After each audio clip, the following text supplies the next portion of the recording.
নমস্কার বন্ধুরা, আজকের আমি আপনাদের সঙ্গে দারুণ টেস্টি একটা মেথি শাকের রেসিপি শেয়ার করব। এই রকমভাবে মেথি শাক রান্না করলে সবাই আঙুল চেটে পুটে খাবে। রেসিপিটি তৈরি করব, তার জন্য আমি নিয়েছি এক আঁটি মেথি শাক।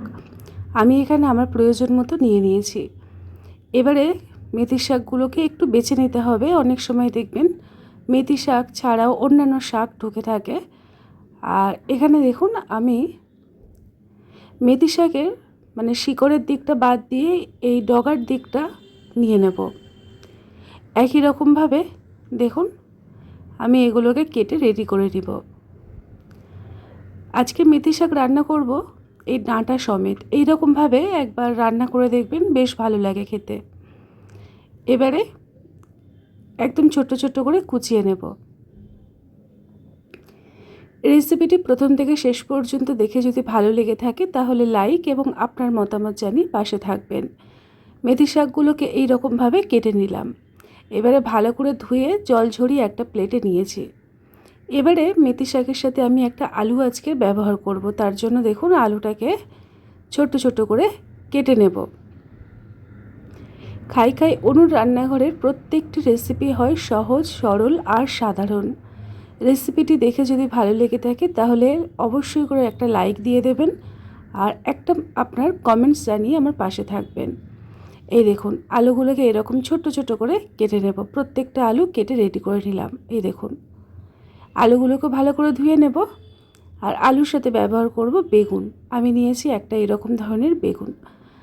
আর অনেকে আছেন যারা মেথি শাকের মধ্যে একটা তিতকুড়ি ভাবের জন্য খেতে অপছন্দ করেন, তবে এই রকম পদ্ধতিতে মেথি শাক রান্না করে দেখবেন, যারা মেথি শাক খেতে অপছন্দ করে তারাও কিন্তু বেশ খুশি হয়ে খায়। এবারে বেগুনগুলোকে আমি এই আলুর মতোই করে ছোট ছোট করে কেটে নেব। রেসিপিটি একদম সহজ, সরল আর সাধারণ। আপনারা একবার দেখলেই তৈরি করে নিতে পারবেন। অনেক রকমভাবে মেথি শাক রান্না করেছেন, তবে এই রকম পদ্ধতিতে একবার হলেও বানিয়ে দেখবেন। এই দেখুন সমস্ত বেগুনটা আমি কেটে রেডি করে নিয়েছি। এই রকম ছোট ছোট করে কিউব করে কেটেছি। দেখুন আলু আর বেগুন সমস্তটা কেটে ধুয়ে একটা প্লেটের মধ্যে নিয়েছি। এবারে রেসিপিটি তৈরি করব। তার জন্য কড়াইতে দিয়ে দিলাম প্রয়োজন মতো সর্ষের তেল।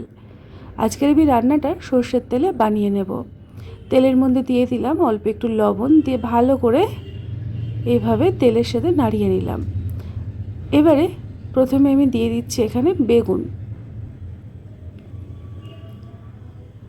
অনেকে মনে করছেন যে এত ছোট্ট ছোট্ট করে বেগুন কাটা হয়েছে হয়তো গলে যাবে বা ঘেটে যাবে, কিন্তু একদমই নয়। আপনারা একটু সাথে থাকুন, দেখতে থাকুন, বুঝতে পারবেন। বেগুনগুলোকে হালকা হাতে নাড়িয়ে চাড়িয়ে এবারে আমি দিয়ে দেবো অল্প একটু হলুদের গুঁড়ো। দিয়ে বেগুনটাকে আবারও ভালো করে সব কিছুর সাথে মিশিয়ে নিচ্ছি। এখন আমি মোটামুটি 2 থেকে 3 মিনিট কম আঁচে ঢাকনা দিয়ে রেখে দেবো। এতে করে বেগুনটা দেখবেন গোটা গোটা থাকবে কিন্তু অনেকটাই সুসেদ্ধ হয়ে যাবে। এই দেখুন এই রকমভাবে একটু ভাজা ভাজা করে নিতে হবে। ঢাকনাটাকে খুলে খুব ভালো করে সমস্ত কিছু নাড়িয়ে চাড়িয়ে নিলাম।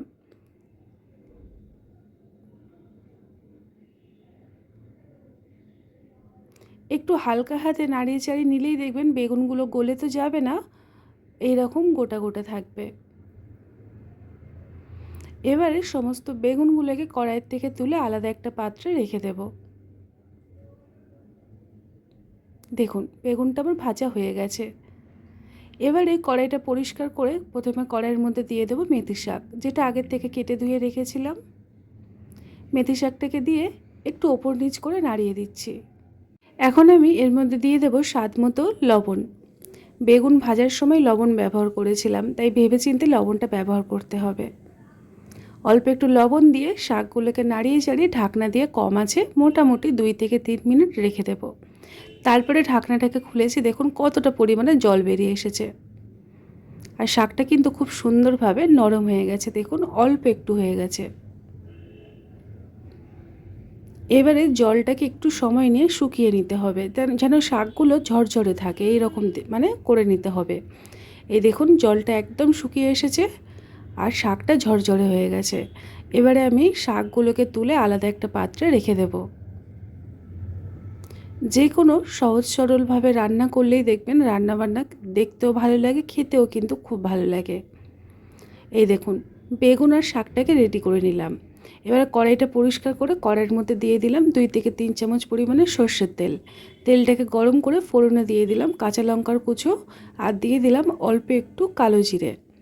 এই ফোড়নটা দেওয়ার ফলে রান্নাটা কিন্তু খুব ভালো লাগে খেতে। এবারে আমি আগের থেকে কেটে রাখা আলুটাকে ভেজে নেব। দিয়ে দিলাম স্বাদ মতো লবণ, অল্প একটু হলুদের গুঁড়ো দিয়ে সমস্ত কিছু নাড়িয়ে দেব। এবারে গ্যাসের আঁচটাকে লো টু মিডিয়াম ফ্লেমে রেখে ঢাকনা দিয়ে মোটামুটি কিছুক্ষণ রেখে দেব যাতে করে আলুটা নরম হয়ে যায়। কিছুক্ষণ পরে আমি ফিরে এসেছি, ঢাকনাটাকে খুলে আলুগুলোকে আরেকটু ভালো করে নাড়িয়ে দিচ্ছি আর আপনাকে দেখিয়ে দিলাম আলুটা দেখুন নরম হয়েছে অনেকটা আগের তুলনায়। এবারে এখানে দিয়ে দিতে হবে আগের থেকে ভেজে রাখা মেথি শাক। মেথি শাকটাকে দিয়ে আলুর সাথে আরও কিছুক্ষণ ভাজা ভাজা করে নেব। যেহেতু মেথি শাক আগে যখন রেডি করলাম তখন কিন্তু একটুকু তেল ব্যবহার করিনি। এখন তেলের মধ্যে পড়া মাত্রই শাকগুলো দেখবেন খুব সুন্দরভাবে ঝরঝরে করে ভাজা হবে। কিছুক্ষণ ঢাকনা দিয়ে রেখেছিলাম কম আঁচে, ঢাকনাটাকে খুলে সব কিছু খুব ভালো করে নাড়িয়ে চাড়িয়ে নিলাম। এবারে আগের থেকে ভেজে রেডি করে রাখা বেগুনটাকেও ঠিক এই পর্যায়ে দিয়ে দিয়েছি। দিয়ে সব কিছুর সাথে হালকা হাতে নাড়িয়ে চাড়িয়ে একটু ভাজা ভাজা করে নেব। আরও মোটামুটি 1-2 মিনিট এইভাবে নাড়িয়ে চাড়িয়ে নিলে আজকের আমাদের এই দুর্দান্ত স্বাদের মেথি শাকের রেসিপি একদম বন্ধুরা তৈরি হয়ে গেল। এই রকমভাবে মেথি শাক রান্না করে আপনারা গরম গরম রুটি অথবা ভাত দিয়ে মেখে খেতে পারবেন। সবার শেষে অল্প একটু চিনি অ্যাড করলাম যাতে করে তিতকুড়ি ভাবটা একদমই না লাগে আর খেতে ভালো লাগে। আপনারা চাইলে চিনির পরিবর্তে গুড় ব্যবহার করতে পারেন। এই দেখুন সমস্ত কিছু নাড়িয়ে চাড়িয়ে চারিদিকটা খেলিয়ে দিলাম কড়ার। এইভাবে কিছুক্ষণ রেখে রেখে উল্টে পাল্টে ভেজে নিলেই আজকের আমাদের মেথি শাক রান্না একদম তৈরি হয়ে গেল।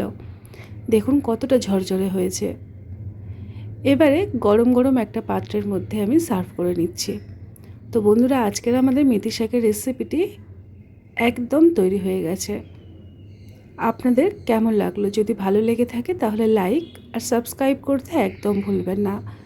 এই দেখুন কতটা লোভনীয় হয়েছে। আজকের মতো এই পর্যন্ত। সবাই ভালো থাকবেন আর সুস্থ থাকবেন। টাটা।